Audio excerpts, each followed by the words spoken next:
Beberapa persidangan pun sudah kulewati, dan pada akhirnya aku divonis 15 tahun penjara. Berita tertangkapnya aku pun sudah menyebar ke seluruh Indonesia. Aku juga dipecat oleh pihak rumah sakit Mentari. Kini karirku hilang, orang tuaku sudah kecewa dan tak percaya terhadap diriku lagi.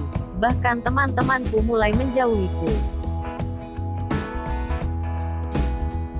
Kini yang mau berteman denganku hanyalah Indra. Aku pun meminta tolong kepada Indra untuk mencari bukti-bukti bahwa aku tidak bersalah. Indra pun berniat untuk memata-matai Ardian selama dia di rumah sakit.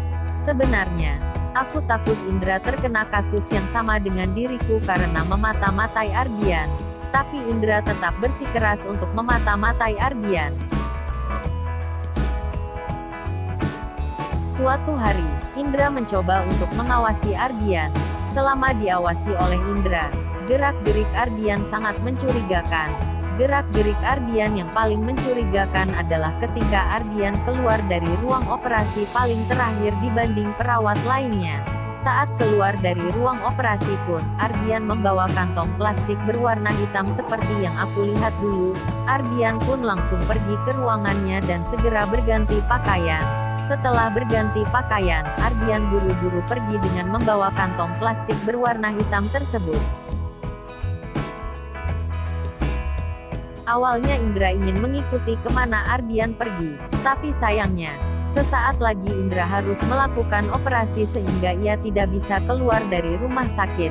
Sambil menunggu giliran operasi, Indra meminta kunci dari ruangan dokter Ardian kepada office boy di rumah sakit. Indra beralasan bahwa dirinya harus mengambil sebuah berkas di ruangan dokter Ardian. Setelah mendapatkan kunci dari office boy, Indra segera menuju ruangan dokter Ardian. Dia membuka ruangan dokter Ardian dan mencoba melihat apakah ada benda yang mencurigakan di ruangan dokter Ardian. Ruangan dokter Ardian cukup berantakan dibandingkan dengan ruangan dokter-dokter lainnya. Ardian pun hanya membolehkan office boy merapikan ruangannya ketika malam hari saja. Padahal biasanya office boy merapikan ruangan-ruangan dokter lainnya ketika pagi, siang dan malam hari. Banyak buku-buku mengenai organ dalam manusia di ruangan Ardian. Indra pun menemukan benda yang mencurigakan di ruangan Ardian. Benda itu adalah sebuah kotak kayu. Karena penasaran, akhirnya Indra membuka kotak kayu itu. Di dalam kotak kayu ternyata ada sebuah flash disk. Di dekat flash disk itu ada tulisan, "Misi rahasia." Indra akan mengambil flash disk tersebut. Tapi sayangnya para perawat rumah sakit keburu memanggilnya untuk segera melakukan operasi. Akhirnya Indra pun harus pergi meninggalkan ruangan Ardian. Flash disk tersebut juga tidak ia ambil, karena Indra tahu bahwa Ardian akan segera kembali.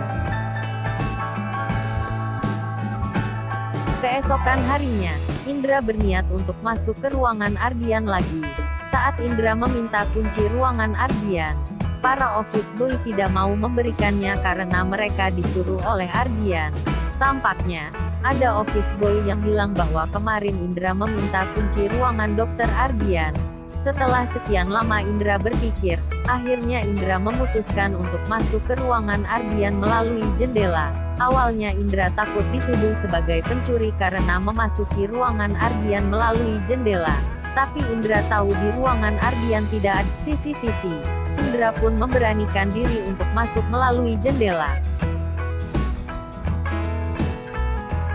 Indra pun berhasil masuk tanpa diketahui oleh siapapun. Indra langsung membuka kotak kayu yang ia temukan kemarin.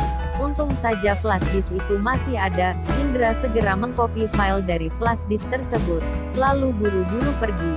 Indra tak ingin rencananya diketahui oleh orang lain. Indra langsung menuju ruangannya dan mencoba melihat apa isi file dari flash disk tersebut. Saat Indra ingin melihat filenya, tiba-tiba orang tuanya meneleponnya agar segera pulang untuk makan malam bersama. Setelah selesai makan malam bersama keluarganya, Indra langsung bergegas ke kamarnya untuk memeriksa isi file dari flash disk yang tadi ia temukan di ruangan Ardian. Ternyata file yang ditemukan cukup banyak, ada sekitar 50 file yang tersimpan di flash disk awalnya. File itu berisi tentang organ-organ dalam tubuh manusia. Indra menganggap itu pun sudah biasa, karena Ardian adalah seorang dokter bedah yang mungkin membutuhkan ilmu pengetahuan dengan organ-organ tubuh manusia.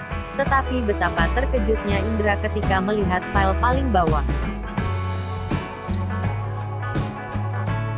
File paling bawah berisikan tempat-tempat yang digunakan sebagai markas oleh Ardian.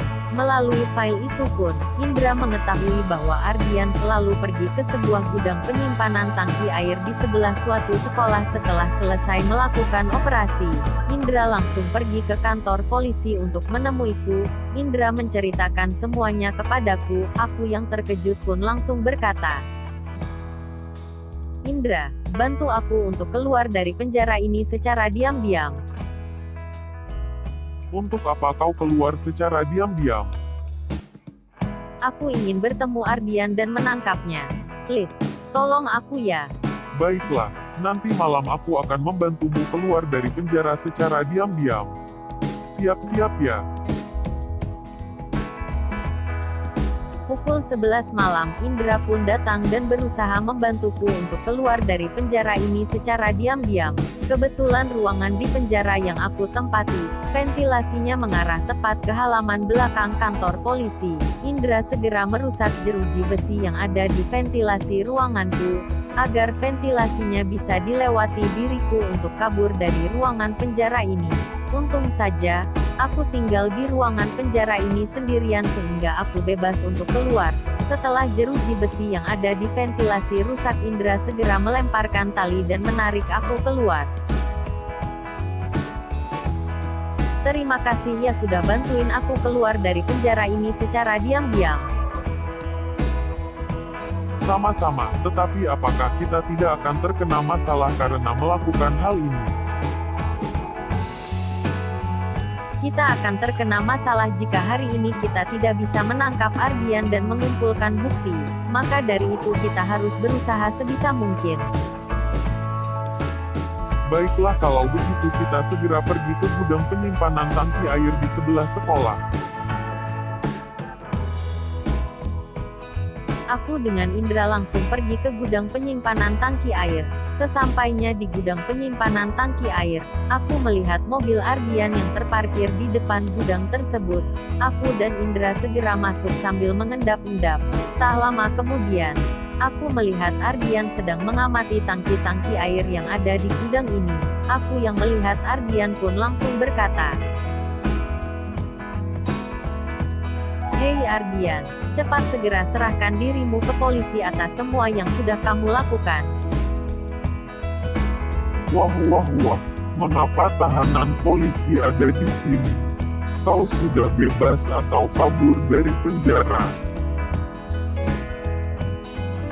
Itu bukanlah urusanmu. Sekarang cepatlah kau menyerahkan diri ke polisi. Buat apa aku menyerahkan diri ke polisi jika polisi sudah nyaman untuk menangkapmu? Hahaha. Ardian, dulu kau adalah sahabat terbaikku, tapi kenapa sekarang sikapmu berubah seperti ini? Entahlah, aku sudah lupa dengan masa laluku. Walaupun begitu, kini aku nyaman dengan apa yang aku lakukan sekarang. Ardian, jika kau tidak bisa berpikir menggunakan logikamu, berpikirlah menggunakan perasaanmu untuk mengetahui masa lalumu yang menyenangkan. Hei, berpikir menggunakan perasaan. Aku tidak pernah dan tidak ingin melakukan itu. Berpikir menggunakan logika saja sudah membuatku lelah, apalagi berpikir menggunakan perasaan.